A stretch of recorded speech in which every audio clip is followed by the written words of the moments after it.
Hard work should lead to progress, but for many people today, it does not. Many capable people are doing everything right. They are learning new skills, they are working harder, and yet they remain stuck. Their effort continues, but the result never seems to match it. So a question appears in their mind that why do some people move ahead effortlessly while others stay stuck for years? Many people begin to believe that there is something wrong with them, but our rishis have said very different. They have said that this struggle is not just a personal failure, but it is because of the nature of the age that we are living itself. That is the Kali Yuga. In Bhagavad Gita, Krishna tells Arjuna that the real enemy is not outside, but it is inside. And in Kali Yuga, these inner enemies become even stronger. So the real question is, how are we going to see Kali Yuga in our birth chart? Who are these enemies that Krishna is talking about? And which enemy is blocking us? And how to overcome it? These are the questions that we are going to learn about in this video.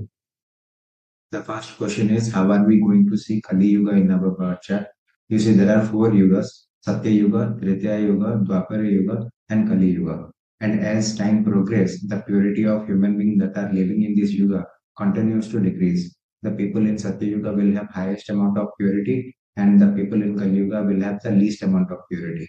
Now, see, the elements play a very important role.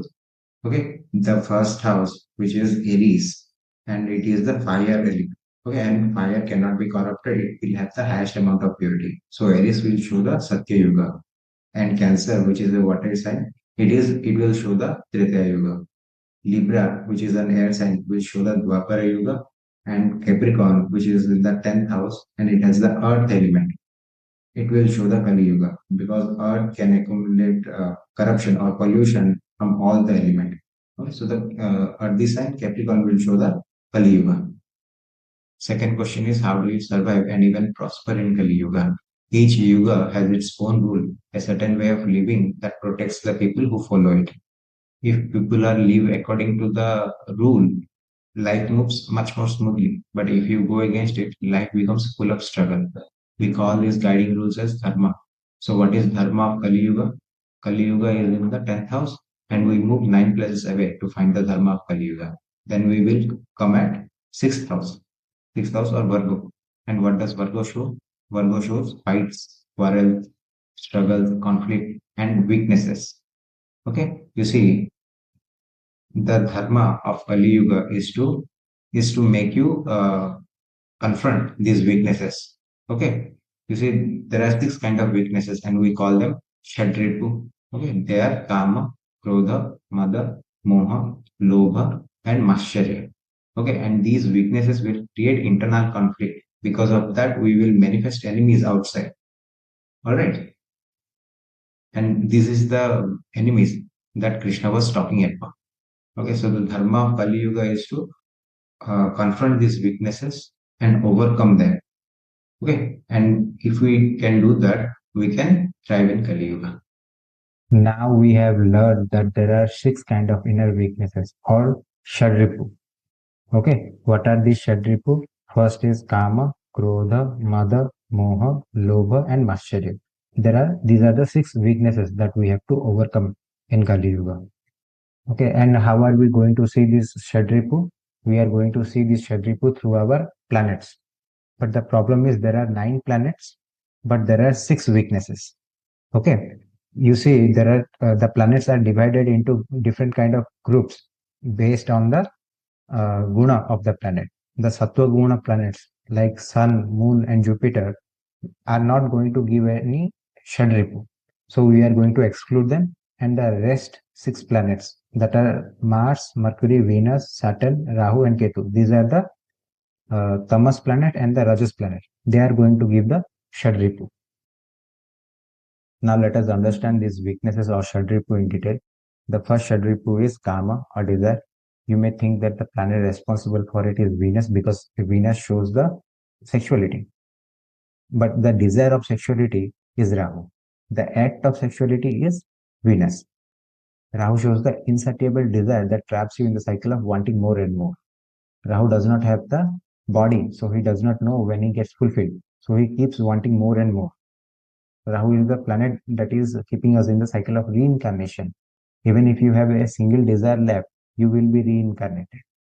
Okay, so the planet responsible for karma is Rahu. Okay, it is the Vayu Tattva. Okay, now the second is Krodha or anger. It is Mars. Okay, the impulse of Mars, the impulse of Agni Tattva is creating Krodha or anger. Now the third one is Mother or intoxication. The planet responsible for it is Ketu. You may think that Saturn, just because Saturn is representing alcohol, it will represent the Shadripu mother. Okay, but you can be intoxicated with so many things like love, like power, like success. And what happens when you get intoxicated with these things? You tend to uh, make mistakes. Okay, and who is the planet? Which is the planet that represents mistake? It is Ketu. The fourth one is moha or attachment.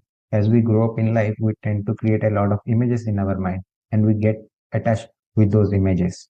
Okay, and who is the karaka or the significator of images? It is Venus. Okay, because of these images, we tend to reject people left and right. Okay, and that is a weakness that we have. We have to overcome them. The fourth one is lobha or greed. Okay, who can be greedy? Okay, the person who feels that even though he has a lot of resources in life, but he internally feels that he does not have enough in life. Okay, he is insecure about that, okay, driven by the deep internal feeling of scarcity and fear of poverty. Okay, the planet responsible for poverty is Saturn. So greed comes with Saturn. Now the last Shadripu is Mascharya or jealousy. Okay, when you watch a kid, even if you give a expensive toy to a kid, okay, the moment he will see a better toy in the hand of another child, he will leave that toy, he will throw that toy, and he will demand for that toy. Okay, so this restless comparison, even if you have everything in life, but the moment you see something better or something that looks alluring, okay, you tend to create comparison. Okay, so this restless comparison is the reason of dissatisfaction. Okay, even if you have everything in your life, but you tend to compare with others, it will create a lot of sorrow in your life. Okay, it is a weakness that you have, and the planet responsible for it is Mercury. Okay, so these are the six weaknesses that Krishna was talking about. And if you don't overcome these weaknesses, you are going to remain stuck in life. These weaknesses create internal conflict, and because of these, you will create enemies outside. Okay, your weaknesses, if you don't have any weakness, you will not have any enemy. Now let's find what are the dominant Shadripu in your birth chart. For that, the first step is to see if there is a planet in the sixth house. If there is a planet in the sixth house, that will actually show you the Shadripu. If Rahu is in the sixth house, you can have extremely high desires. Because of that, you can commit a lot of mistakes. If you have Mars in the sixth house, you will have anger issues. If you have Venus in the sixth house, then you can have attachment issues. So similarly, different planet will show different kind of Shadripu. Now, the second step is to see the sixth house lord. Okay, if there is no planet, you have to see the sixth house lord. That planet will show the Shadripu. And the third step is to see what are the planets that are aspecting the sixth house. So in the particular antardasha of that planet, you will develop a new kind of weakness in your life. But the weakness will go away with the dasha. If Venus is in the 12th house, it will aspect the sixth house. So in the dasha of Venus, you can have attachment issue. But once the Venus dasha gets over, the weakness will also go away with the dasha. So this is how you find your Shadripu.